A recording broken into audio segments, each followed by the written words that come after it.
بسم الله والحمد لله وحده والصلاة والسلام على من لا نبي بعده أما بعد فأعوذ بالله من الشيطان اللعين الرجيم بسم الله الرحمن الرحيم قال الله تبارك وتعالى آمنت يا أيها الذين آمنوا اتقوا الله وكونوا مع الصادقين آمنت بالله شرف الله عنه ونحن على ذلك من الشهداء والحمد لله رب العالمين بندے پروردگار امت احمد نبی دوست دار چار یاران تعالی اولاد علی مذہب حنفی دارا ملت حضرت خلیل خاک پائے غوث اعظم زیر شایہ ولی قادریم نعرہ یا غوث اعظم می سنم ذنب شاہ سید دولت حسین شاہ قطب عالمی سنم الہی بحق ولی سجدہ کی القال ایمان کنم خاتمہ اگر دعوتم رد کنی والقنون منو دست زامان آلے بشرین منو دست زامان آلے بشرین منو دست زامان آلے بشرین لخمسة في بها حر الوباء الحاكمة المصطفى والمنتصى وابناهما والسيدة ما بعدهم من نسلهم قد جاءني من قبلهم العالم والباطل والكاظمة ثم الرضا ثم التقي ثم النقي ثم عشقري ثم مهل هاديا حرت إمام الخاتمة شان حلما كان علما جان السلم السلام موسى كاظم جهان آدم مرائم دار بعد حمد و ثنا احباب اصدقاء زیارت فرما رہے ہیں مسند شیادت و شرارت حضرت اللہ سید سرور شاہ صاحب کاشی کے شہزادے میرے بھائی جناب سید محمد علی شاہ صاحب کاشی قادری اشرفی دادا اقبالیاں اور دیگر حضرات سادات کرام موجود ہیں. میں سب کے نام تو نہیں جانتا لیکن میرے امام نے سب کے بارے میں فرمایا کہ تیری نسل پاک میں ہے بچہ بچہ تو ہے تیرا سب گھرانا. اور میرے شیخ کریم سرکار سیدی وسندی آقائی مولائی ملجائی سیدی دولت حسین شاہ بادشاہ قاضی شریف قادری نور اللہ تعالی وہ فرمایا کرتے تھے کہ پیرو سید جیسا بھی ہو وہ گناہگار کیوں نہ ہو صرف خود کو پہچان لے وہ اپنے بزرگوں کی طرف رجوع کرے کہ میں کون ہوں میں کن کی اولاد ہوں. فرمایا پیچھے سب پیشوا اللہ کے ولی گزرے ہوتے ہیں وہ اس پر آ کر ہاتھ رکھ دیتے ہیں اور کہتے ہیں کہ اب ہمارا بچہ سمجھدار ہو چکا ہے اور پھر اس سید پر چاہے وہ زمین پر بیٹھا ہو یا عالیشان تخت پر بیٹھا ہو اس کے صدقے میں لوگوں کی بگڑیاں بننے لگ جاتی ہیں. سبحان اللہ. اللہ کریم ہم تمام کو حضرات کے سادات کرام اور اہل بیت مصطفیٰ صلی اللہ علیہ وسلم کا ادب کرنے کی توفیق عطا فرمائے اور ان حضرات کے فیض و برکات سے تمام کو مستفید فرمائے.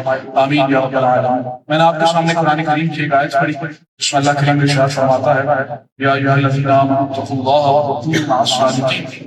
اس جانے پڑھنے سے قبل مسلمانوں کے پہلے خلیفہ افضل الشفاعت انبیاء تحقیق سرکار سیدنا ابوبکر صدیق رضی اللہ تعالی عنہ وارضہ عنا کا ایک فرمان مبارک کہ آپ ارشاد فرماتے ہیں کہ آگ کی لکڑی کو اس طرح نہیں جلاتی جس طرح درود شریف پڑھنا گناہوں کو تیزی سے ختم کرتا ہے. مل کر محبت کے ساتھ پڑھ لیجیے الصلاۃ والسلام علیک یا رسول اللہ الصلاة والسلام عليك يا حبيب الله الصلاة والسلام عليك يا نبي الله وعلى آلك وأصحابك يا حبيب الله. حضرات عزیز وقار جو میں نے آپ کے سامنے آیت پیش کی اس میں اللہ جل وعلا ارشاد فرماتا ہے کہ ایمان والو اللہ سے ڈرو تقوی اختیار کرو اور سچوں کی صحبت میں آ جاؤ. ان کی صحبت میں آ جاؤ سچوں کی صحبت میں آ جاؤ. حضرات مفسرین قرآن جو ہیں وہ جہاں صادقین سے مراد لیتے ہیں وہ ان سچوں سے مراد حضرات اولیاء کاملین کی ذات کو لیتے ہیں. کن کی ذات کو لیتے ہیں؟ اولیاء کرام کی. کس کی ذات کو؟ اچھا میں چونکہ مقرر نہیں ہوں مجھے تقریر کرنا نہیں آتی کہ میں آدھا گھنٹہ 20 منٹ بولوں اور چلا جاؤں. میں کچھ گفتگو کروں گا، کچھ آپ بولیں گے، کچھ میں بولوں گا تو وقت پورا ہوگا، ورنہ میں بھی بیٹھا رہوں گا، آپ بھی بیٹھے رہیں گے. تو حضرات اولیاء کرام، اب جو سچا ہوتا ہے، جو سچا ہوتا ہے اس کو کہتے ہیں کہ جی یہ صادق ہے، یہ سچا ہے. وہ سچا کیسا ہے؟ اس سچے کو کہا جائے کہ آپ باہر جائیں، دیکھ کر آئیں کیا ہو رہا ہے. اب وہ جائے دیکھے کہ شام کا وقت ہے، پرندے اپنے گھروں کو جا رہے ہیں، آسمان پر جو ہے وہ سیاہی طاری ہو رہی ہے، ایک جگہ پنڈال لگا ہے، لوگ بیٹھے ہیں، کچھ گفتگو چل رہی ہے. یعنی کہ اس نے جو دیکھا وہ اسی طرح آ کر منوان بغیر کسی خیانت کے بیان کر دیا. اس نے سچ کہا، اور یہ سچ فقط اس نے آج نہیں، اس کے معاملات میں شامل ہے. اب وہ ہے صادق. وہ کون ہے؟ صادق. اب ایک سچا وہ ہے کہ جو باہر جائے، نظارہ کرے، دیکھے، اور آ کر کے اس کا الٹ بیان کرے. اب آپ لوگ کہیں گے شاہ صاحب بیان بھی دیکھ کے آئے، الٹ کرے، اور آپ کہہ رہے ہیں سچا ہے. ہاں وہ دیکھ کے آ رہا ہے کہ بھائی شام کا وقت ہے، پرندے جا رہے ہیں. وہ کہہ جی بات دھوپ ہے، بارش ہو رہی ہے. حضرات مفسرین کرام فرماتے ہیں کہ جب دوسرا شخص جا کر اس کی بات پر تحقیق کرے گا، جیسا اس بندے نے اپنے منہ سے نکالا بالکل منوان اس طرح کا پائے گا. یعنی کہ صادق وہ سچا ہے کہ جو ماحول کے مطابق کلام کرے، اور ایک سچا ہے صدیق، ماحول جس کے مطابق کلام کرے. یعنی کہ وہ جو اپنے منہ سے الفاظ نکال دے، اللہ جل وعلا اس کی الفاظوں کی، اس کی ذات کی لاج رکھتے ہوئے اپنی معیشت کو تبدیل فرما دے. اور حدیث شریف ہے، حضور صلی اللہ علیہ وسلم نے ارشاد فرمایا کہ ایک زمانہ آئے گا، تم کچھ اس طرح کے لوگوں کو پاؤ گے کہ ان کا لباس پھٹا ہوا ہوگا، چہرے پر گرد ہوگی، بال بکھرے ہوئے ہوں گے، لیکن اگر وہ کسی معاملے کی تکمیل پر ٹھان لے، اللہ جل وعلا ان کے اس فیصلے کی بابت اپنی خفیہ حکمت، اپنی تدبیر کو بھی تبدیل فرما دے گا. یہ شان ہے حضرات اولیاء کاملین کی. اور حضور سیدنا سرکار شیخ سعدی شیرازی رضی اللہ تعالی عنہ آپ کیا خود فرماتے ہیں، آپ فرماتے ہیں کہ ایک روز میں حمام میں گیا تو میرے ایک دوست کے پاس مٹی تھی، اس مٹی سے بڑی خوشبو آ رہی تھی. اب شیخ سعدی جو تھے وہ اللہ کے کمال ولی تو تھے، لیکن وہ ایک کمال کے شاعر بھی تھے.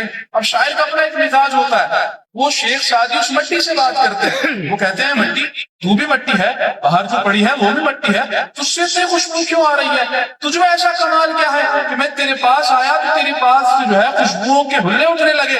اب وہ مٹی کہتی ہے سعدی مسئلہ یہ ہے کہ مٹی میں بھی ہوں، مٹی وہ بھی ہے، فرق اتنا ہے کہ میں کچھ لمحہ پھولوں کی ہم نشینی میں رہی ہوں، میں پھولوں کے ساتھ رہی ہوں، ان پھولوں کی برکت سے مجھ میں خوشبو آ گئی. وہ بھی مٹی ہے لیکن وہ باہر لوگوں کے قدموں تلے روندی جاتی رہی، وہ کھلی فضا میں رہی، اس واسطے اس میں خوشبو نہیں.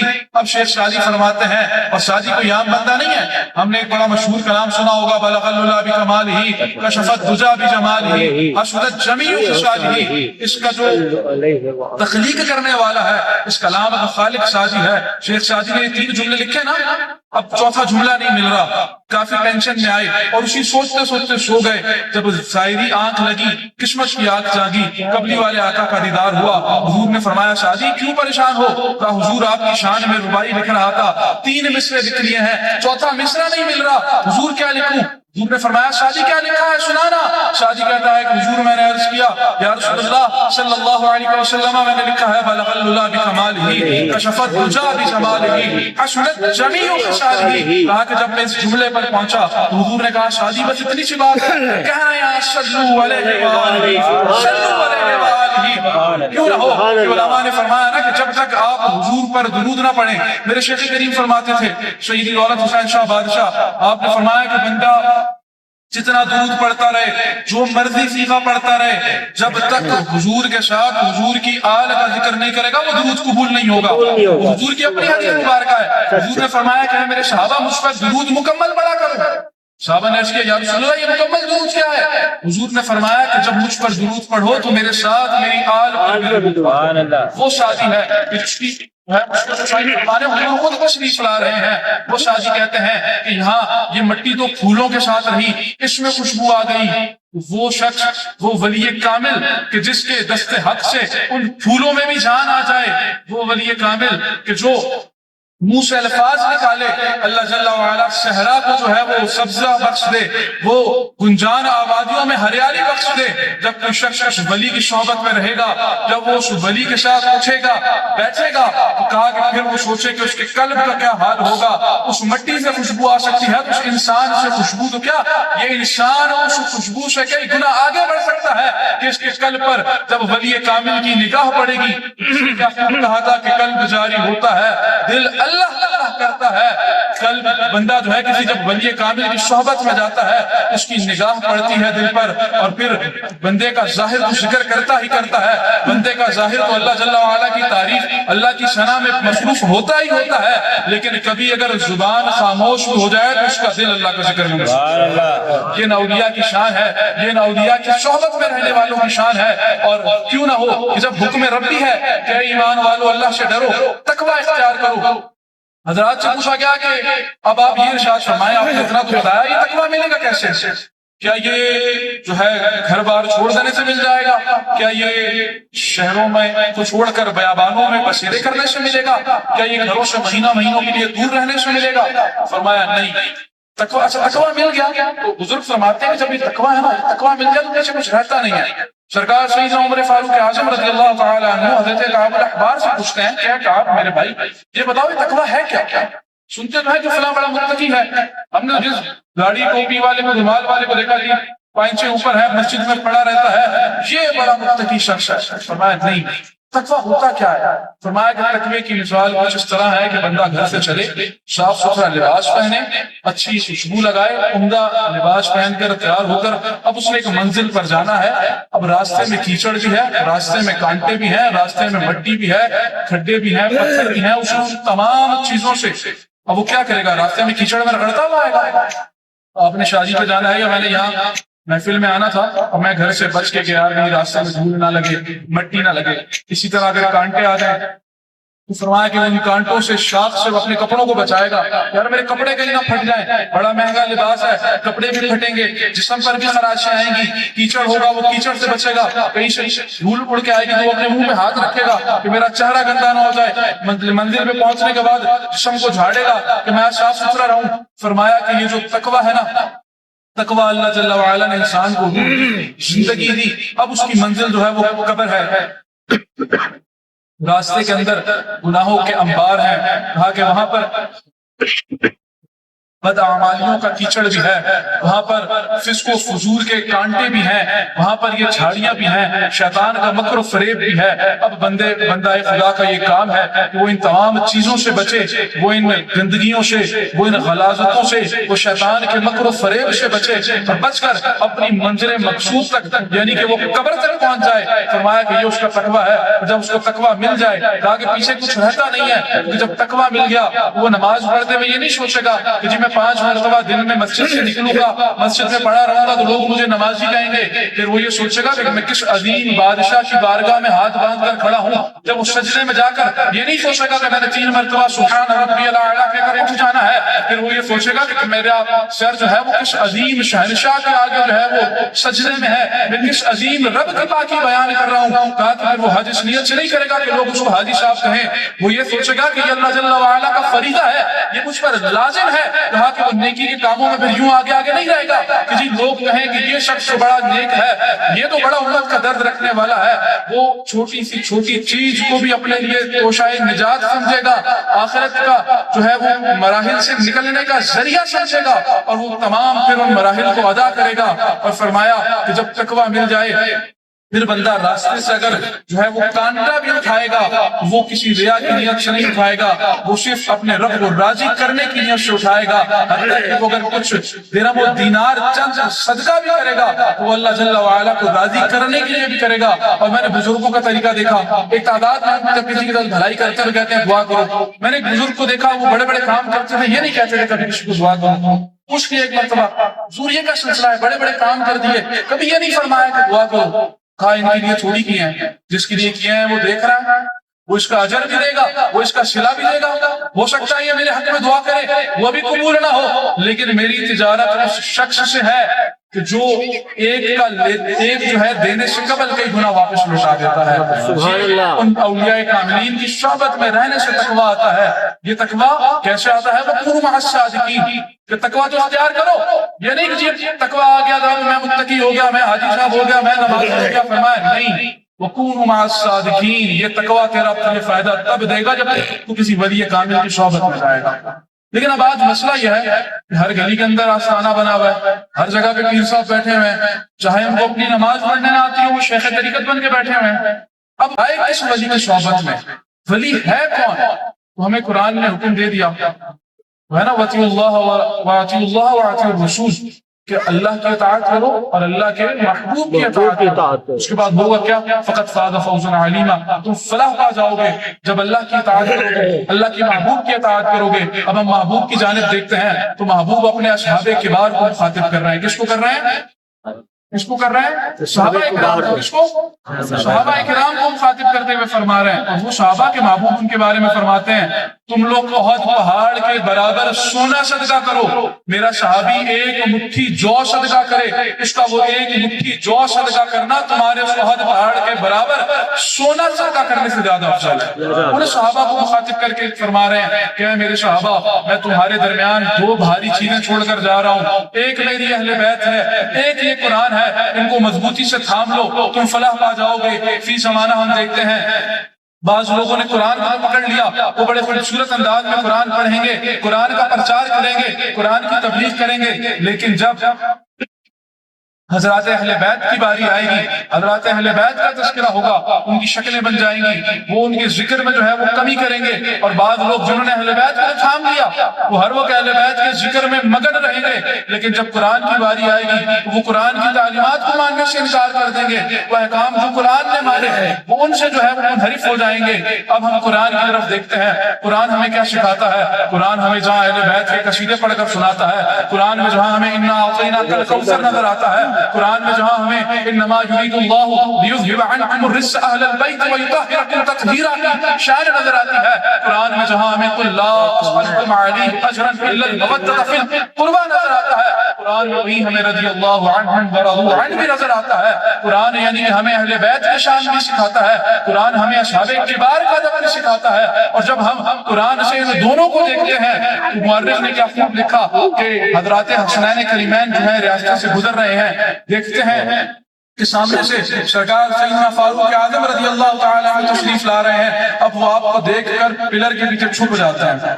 آج کے دور میں آپ کو میں تب چھپتے ہیں جب ہم کسی سے خوف آتا ہو، یار وہ فلاں شخص سارا چھپ جاؤ، کیوں؟ یار اس سے ڈر لگتا ہے، یا اس کے میں نے پیسے دینے ہیں، اس کا یہ معاملہ ہے. آج ہم خوف میں چھپتے ہیں. ہم کو چھپ رہے ہیں محبت میں. کس میں چھپ رہے ہیں؟ محبت میں چھپ رہے ہیں. کیوں چھپ رہے ہیں؟ کہ حضرت عمر فاروق جو تھے جب انہیں وہ دیکھتے تو دور سے پہلے سلام کر دیتے. انہوں نے کہا کہ آج چھپ جائیں گے، جب قریب سے گزریں گے پیچھے آئیں گے اس کے بعد کہیں گے السلام علیکم یا امیر المومنین.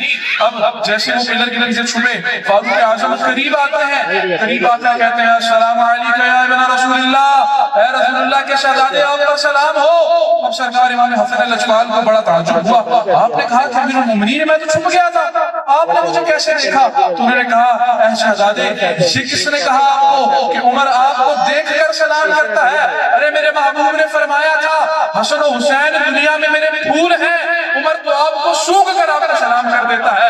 جہاں آپ موجود ہوتے ہیں وہاں آپ کے نانا کی خوشبو آ رہی ہوتی ہے. ہم نے تو کبھی آپ کو دیکھا ہی نہیں، ہم نے اس خوشبو کو سونگا اور خوشبو کو سونگتے ہوئے آپ کو جو ہے سلام پیش کیا. اور پھر آسمان میں وہ منظر بھی دیکھا کہ وہ بابا جس کی داڑھی سفید ہے اس کو دنیا رئیس المحدثین سرکار سیدنا ابو ہریرہ رضی اللہ تعالی عنہ وارضاہ عنہ کے نام سے جانتی ہے کہ جو اصحاب صفا کے استاد ہیں، اتنے بڑے عالم. وہ جب ایک مقام پر اب چونکہ ریگستان کا ماحول ہے عرب شریف کا، گرد اڑتی ہے، جب گرد اڑ کر امام حسین سرکار کے مبارک جو ہے نعلین مقدسہ کے بوسے لیتی ہے، اس پر وہ گرد چمٹ جاتی ہے. تو اس وقت مورخین کے قلم اٹھے اور مورخین نے لکھا کہ آسمان نے وہ منظر دیکھا دیکھا کہ ایک سفید ریش بابا ایک بچے کے جوتے اپنے امامے سے اپنی دستار سے صاف کرتا ہے، اور جب دنیا نے دیکھا وہ بابا کوئی اور نہیں سرکار سیدنا ابو ہریرہ ہے۔ امام حسین پاک فرماتے ہیں چچا جان یہ آپ کیا معاملہ کر رہے ہیں؟ آپ تو ہمارے نانا جان ہمارے آقا مولا کے صحابی ہیں، عظیم صحابی ہیں، آپ تو افضلین اصحاب کبار میں سے ہیں، آپ تو اصحاب صفا کے استاد ہیں، آپ تو رئیس المحدثین ہیں۔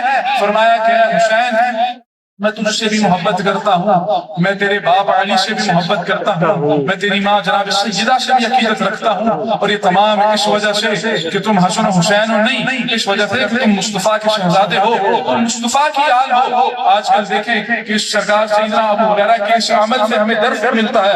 آج ہمیں کوئی گدی مل جائے، کوئی شیٹ مل جائے، کوئی بڑے پیر صاحب ہمیں خلیفہ بنا دیں، ہماری ٹور نہیں ختم ہو رہی ہوتی کہ جی میں فلاں خانقاہ کا خلیفہ ہوں۔ ابو ہریرہ خلیفہ ہے آستانہ عالیہ مدینہ شریف کا، وہ آستانہ عالیہ مدینہ شریف کا خلیفہ ہے، وہ حضور کا نائب ہے، حضور کا مبارک صحابی ہے، وہ صرف صحابی نہیں وہ اصحاب کبار کا استاد ہے۔ اجلہ صحابی ہو کر وہ شہزادوں کے نالین مقدسہ کو اپنی دستار سے صاف کر رہا ہے، اور زمانے کو بتا رہا ہے کہ عصمت آل نبی بھول نہ جانا لوگوں، دیکھو غیر کی باتوں میں نہ آنا لوگوں۔ حضور نے اور فرما دیا کہ ایک زمانہ ایسا آئے گا، نفس نفسی کا عالم ہے نا۔ آج دیکھیں وہ ہم سنتے تھے بزرگوں سے کہ خون سفید ہو گیا، خون سفید ہو گیا۔ آج ہم دیکھتے ہیں کہ ماں باپ بچوں سے بیزار ہے، بچے جو ہیں وہ ماں باپ سے بیزار ہے، بہن بھائی سے بھاگ رہی ہے، بھائی بہن سے بھاگ رہا ہے۔ ایسے وقت حضور نے فرمایا کہ میری اہل بیت میں جو نیک ہیں تم ان سے ان کی وجہ سے محبت کرو کہ وہ نیکوکار ہیں، وہ تمہیں فائدہ دیں گے، اور جو گناہگار ہیں یعنی کہ ہم جیسوں کے بارے میں فرمایا، مجھ جیسے کے بارے میں جو گناہگار ہیں ان سے میرے لیے محبت کرو کہ روز محشر اس محبت کا صلہ تمہیں میں دوں گا۔ اور فرمایا کہ تم میں جس شخص میری اہل بیت کے ساتھ کوئی بھلائی کی، اولاً تم خود اس کا بھلا چکا دیں گے، اور اگر وہ اس کا بدلہ نہ دے سکے، وہ اس کی بدلے میں بھلائی نہ کر سکے، تو روز محشر اس بھلائی کا، اس نیکی کا صلہ مجھ سے لے لینا، میں محمد اپنی اولاد کے ساتھ کی گئی اس نیکی کا صلہ تمہیں دوں گا۔ اور لوگوں نے لکھا کہ اولیاء کاملین یہ نیک لوگ، آج ہم مزارات پہ جاتے ہیں، آج سے 200 سال 300 سال 400 سال 500 سال ہزاروں سال پہلے چلے جائیں، ہمارے ہزارہ ڈویژن میں آ جائیں، پنجاب میں آ جائیں، بلوچستان کے جنگلوں میں چلے جائیں، آبادی نہیں ہوگی، دور جھنڈا لٹک رہا ہوگا، پوچھا کس کا جھنڈا ہے؟ کیا جی فلاں سید بادشاہ کا جھنڈا ہے۔ اگر کوئی غیر سید بھی ہوگا جب اس کے شجرہ طریقت میں دیکھیں گے تو اس کی لڑی اس کو فیض کسی سید زادے کا ہی مل رہا ہوگا، اس کے پیچھے جا کر جو فیضان ہوگا، جو اس کی پشت پر ہاتھ ہوگا، وہ کسی سید بادشاہ کا ہوگا۔ فرمایا کہ جب یہ اولیاء کاملین یہ نیک لوگ قیامت کے دن اللہ سے جنت کا پروانہ پا کر جنت کی جانب جا رہے ہوں گے، تو گناہگار لائنوں میں ہاتھ باندھ کر کھڑے ہوں گے، جب وہ گزرتا ہوگا وہ کہیں گے حضرت آپ نے مجھے پہچانا، فلاں مقام پر میں نے آپ کو پانی پلایا تھا، فلاں مقام پر آپ وضو کر رہے تھے میں نے آپ کو وضو کروا دیا تھا، فلاں مقام پر آپ جا رہے تھے میں نے آپ کے جوتے اٹھا لیے تھے۔ حضور نے فرمایا کہ وہ ان نیکیوں پر کہ پانی پلایا تھا، وضو کے لیے پانی دیا تھا، وہ کہیں گے ہاں ہاں مجھے یاد ہے، تو مجھے یاد ہے تو نے فلاں مقام پر میرے ساتھ نیکی کی تھی۔ پانی پلانا کیا نیکی ہے؟ گلاس پر ڈالا رکھ دیا، بندے نے خود پینا ہے، وضو کے لیے پانی بھر کے دے دیا، اس نے خود وضو کرنا ہے، کوئی بندے کا زور نہیں لگا، کوئی مال نہیں لگا، فقط مختصر سی نیکی۔ فرمایا کہ اس نیکی پر وہ نیک شخص اللہ کے حضور اس گناہگار کی شفاعت کرے گا، اور اللہ جل وعلا اس کو بخشش کا پروانہ عطا فرمائے گا اور وہ جنت میں چلا جائے گا۔ فرمایا کہ اولیاء کاملین کے ساتھ، ان حضور کے پیاروں کے ساتھ ذرہ بھر کی نیکی بھی قیامت میں جو ہے وہ وسیلہ بخشش بن سکتی ہے۔ ایک طرف بندہ لاکھوں لاکھ نیکیاں کرے، ایک محدث تھے، ایک ہی زمانے میں دو بڑے محدث تھے، اب دونوں کا اتفاق ہے کہ آگے پیچھے انتقال ہوا، اور جب انتقال ہوا نا تو پہلے کا حال یہ تھا کہ جب وہ قبر میں گیا فرشتے آئے، فرشتوں نے پوچھا کہ بتا تیرا رب کون ہے؟ تو وہ محدث تعجب کے بارے میں کہتا ہے کہ میں نے اپنی داڑھی پکڑی اور میں نے داڑھی پکڑ کر کہا تم مجھ سے پوچھتے ہو کیا تمہیں میری یہ سفید ہمیں نظر نہیں آتی؟ کیا تمہیں میری یہ سفید داڑھی نظر نہیں آتی؟ یہ میں نے دھوپ میں سفید نہیں کی، یہ میں نے ساری زندگی قال اللہ وقال رسول پڑھ کر جو سفید کی ہے، لوگوں کو رسول اللہ کی حدیث پڑھا کر قرآن کریم کا علم دے کر سفید کی ہے، یہ ایسے سفید نہیں ہوئی۔ کہا کہ مجھے غیب سے آواز آتی ہے، فرشتوں کو حکم ہوتا ہے کہ اس کو چھوڑ دو یہ ہمارا ہے، اور کہا کہ مجھے جنت میں ڈال دیا گیا۔ کہا کہ آپ کے ساتھ کا ایک اور محدث تھا، وہ بھی آپ کی طرح ساری زندگی قرآن کا جو ہے وہ درس دیتا تھا، حدیث شریف کا جو ہے وہ درس دیا کرتا تھا، بڑا مشہور محدث تھا، اس کے ساتھ کیا معاملہ بنا؟ پھر آپ کو بخش دیا، اس کو بخش دیا جائے گا؟ فرمایا نہیں، اس کے ساتھ بہت برا ہوا۔ اب پوچھنے والے کو بڑا تعجب ہوا، اس نے کہا حضور آپ کو بخش دیا، آپ نے حساب کتاب نہیں کیا، آپ نے تعجب کا اظہار کیا، آپ کو بخش دیا، اس کو کیوں پکڑا؟ فرمایا کہ ہوا غاضب علی ابن ابی طالب، کہ اس کے دل میں علی ابن ابی طالب کا بغض تھا۔ وہ ظاہری طور پر محدث تو تھا، فقیہ تو تھا، مفسر تو تھا، لیکن اس کے دل میں علی کا بغض تھا، علی کی اولاد کا بغض تھا۔ اس کی بابت اللہ جل وعلا نے اس کی ساری زندگی کی جو عبادت تھی اس کو جو ہے وہ تباہ کر دیا، وہ ٹھکرا دیا، وہ قبول نہیں کیا، اور اب وہ جہنم میں ہے۔ لیکن اس کے مقابلے میں میرے عمل تو بڑے قلیل تھے، میرے عمل تو بڑے قلیل تھے، لیکن میرے دل میں علی کی محبت تھی، اولاد علی کی محبت تھی، جناب سیدہ پاک کے بچوں کی محبت تھی۔ اللہ جل وعلا نے مجھے بخش دیا۔ اور کسی نے کیا خوب کہا تھا کہ بہلول نے جہاں بیچ کے بیٹھی، بہلول نے جہاں بیٹھ کے بیچی ہے جنت، میں نے اسی بازار سے عرفان خریدا۔ سرکار بتا کر گئے بخشش کا یہ نسخہ، من مات علی حب آل محمد مات شہیدا۔ حضور کی حدیث ہے، حضور نے فرمایا کہ جو میری اولاد سے محبت کرے اسی حال میں مر جائے، روز محشر اللہ اس کو شہیدوں کے ساتھ اٹھائے گا۔ فرمایا من مات علی حب آل محمد مات مغفورا، جو شخص میری اولاد سے محبت کرے اسی حال میں مر جائے، اللہ جل وعلا قیامت کے دن اسے مغفرت یافتہ لوگوں میں اٹھائے گا۔ اور پھر وعید بھی سنائی، فرمایا کہ من مات علی غضب آل محمد مات کافرا، کہ وہ شخص جو میری اولاد سے آل محمد سے بغض رکھے وہ اس حال میں مر گیا۔ اب بزرگوں نے لکھا کہ وہ اگر حتیم کے درمیان، خانہ کعبہ اور حتیم کے درمیان بھی مر جائے، وہ وہاں نوافل ادا کرتا ہوا بھی مر جائے، فرمایا غضب کافرا، وہ کافر ہو کر مرے گا۔ اللہ کریم ہمیں یہ حضور کی مبارک حدیث ہے، یہ حضور کے مبارک دہان قدس سے نکلے ہوئے الفاظ ہیں، اللہ ان الفاظوں کا صدقہ حضور اہل بیت، حضور کی مبارک اہل بیت سے محبت کرنے کی توفیق عطا فرمائے، حضرات اولیاء کاملین سے محبت کرنے کی توفیق عطا فرمائے، اور ان نیکوں کا صدقہ جن کے بارے فرمایا گیا کہ ان کی صحبت میں جب آؤ ان کو دیکھو، ان کو دیکھ کر اللہ یاد آ جائے۔ بزرگوں نے لکھا کہ اس سے مراد یہ ہے کہ اس کا اٹھنا، اس کا بیٹھنا، اس کا سونا، اس کا کھانا، اس کا پینا، اس کا ہر عمل تمہیں اس یا تو اللہ جل وعلا کے حکم کے مطابق نظر آئے گا، یا اس میں محبوب کا قرآن نظر آئے گا، یا محبوب کی جو ہے اس کا فرمان نظر آئے گا، یعنی اس کا ہر عمل تمہیں یا تو حدیث سے ثابت ہوتا ہوا نظر آئے گا۔ تو ایک شخص نے پیر ڈھونڈنے گیا، کہا گیا فلاں شخص بڑا کامل اللہ کا ولی ہے، اس کی صحبت میں بیٹھ گیا۔ اب جب بیٹھا ایک دن، دو دن، تین دن کہتا حضرت مجھے اجازت دیں، مجھے چھٹی دیں، میں گھر جا رہا ہوں۔ اچھا کیوں بھائی، کیوں چھٹی؟ تو بیعت ہونے آیا تھا، تو ارادت کی نیت سے آیا تھا۔ حضرت آپ نے کرامت کی دکھائی، فرمایا کہ تم یہاں 3 دن رہے، 3 دن 3 راتوں میں تم نے کوئی غیر شرعی کام مجھ سے دیکھا؟ کہا نہیں حضرت، ہیں تو آپ بڑے نیک، وقت پہ عبادت کرتے ہیں، اللہ کے تمام احکامات کو پورا کرتے ہیں۔ کہا کہ شریعت کی تم نے پابندی دیکھی؟ انہوں نے کہا دیکھی۔ انہوں نے کہا اس سے بڑی کرامت میرے پاس کوئی نہیں ہے۔ آج کے دور میں جہاں ہم نے شعبدہ بازیوں کو، جہاں ہم نے جادو ٹونوں کو، جادوگروں سے متاثر ہو کر جھوٹے قصے کہانیوں کو ولایت سن لیا ہے، یہ ولایت نہیں ہے۔ بزرگوں نے فرمایا کہ جو شریعت میں ڈنڈی مارے، جو شریعت پہ پورا نہ اترے، وہ طریقت کا بھی چور ہے۔ کہ ایک شخص جو ظاہری طور پر وہ کسی نے مشہور کہا تھا کہ پیر نمازیں بغداد میں پڑھتے ہیں، مدینے میں پڑھتے ہیں، لنگر پاکستان میں کھاتے ہیں، چندہ مریدوں سے یہاں لیتے ہیں، باقی تمام معاملات وہ بغداد میں کرتے ہیں، وہ نجف اشرف میں ہوتے ہیں، سوتے اپنے گھر پہ ہیں، اور عیاشیاں یہی کرتے ہیں، باقی جو اللہ نے احکامات فرض کیے ہیں وہ دور کر رہے ہوتے ہیں۔ تو ایسے لوگوں سے بچیں، ان لوگوں کی صحبت میں رہیں کہ جن کی صحبت میں بیٹھنے سے حضور کے کسی صحابی کے بارے میں بھی آپ کے دل میں کوئی بری بات نہ آئے، حضور کے اہل بیت اطہار کے بارے میں آپ کے دل میں کوئی بری بات نہ آئے۔ جب ان کی صحبت سے آپ اٹھیں تو آپ کے دل حضور کے عشق سے بھی لبریز ہو، ان کے جو ہے صحبت چھوڑنے کے بعد آپ کے دل حضور کی اہل بیت کی محبت میں بھی مچلیں۔ ان اصحاب کبار جنہوں نے حضور کی اہل بیت سے لمحہ لمحہ محبت کر کے دکھایا، ان کی بھی ہے ادب سے اٹھیں۔ جب آپ اٹھیں تو آپ مولا علی کا ذکر سن کر بھی جو ہے وہ خوش ہوں، صدیق اکبر کا ذکر سن کر بھی خوش ہوں، سرکار عمر فاروق کا ذکر سن کر بھی خوش ہوں، میرے آقا مولا حسین نورین عثمان غنی رضی اللہ عنہ کا ذکر سن کر بھی خوش ہوں۔ حضرت امیر معاویہ کا نام آئے تو آپ کی شکل پر 12 نہ بجیں، ان کا ذکر سن کر بھی خوش ہوں، کیونکہ حضور نے فرما دیا کہ اللہ میرے معاویہ کو ہادی اور مہدی بنا، اس کو ہدایت یافتہ اور ہدایت والا بنا۔ ہر صحابی کے بارے میں فرما دیا کہ یہ تمام اللہ سے راضی ہیں، اللہ ان تمام سے راضی ہے، اور اللہ نے ان تمام سے جنت اعلیٰ کا جو ہے وہ وعدہ فرمایا ہے۔ اللہ ان مبارک نفوس کا صدقہ آپ کی اور میری حاضری کو آج کی بارگاہ میں قبول فرمائے۔ قرآن گفتگو مجھ سے کچھ غلطی ہوئی، کوئی کوتاہی ہوئی، میں آپ تمام کو گواہ بنا کر اللہ کی بارگاہ میں توبہ کرتا ہوں، تجدید ایمان کرتا ہوں۔ لا الہ الا اللہ محمد رسول اللہ، آمین بجاہ اللہ و یاسین صلی اللہ علیہ وسلم۔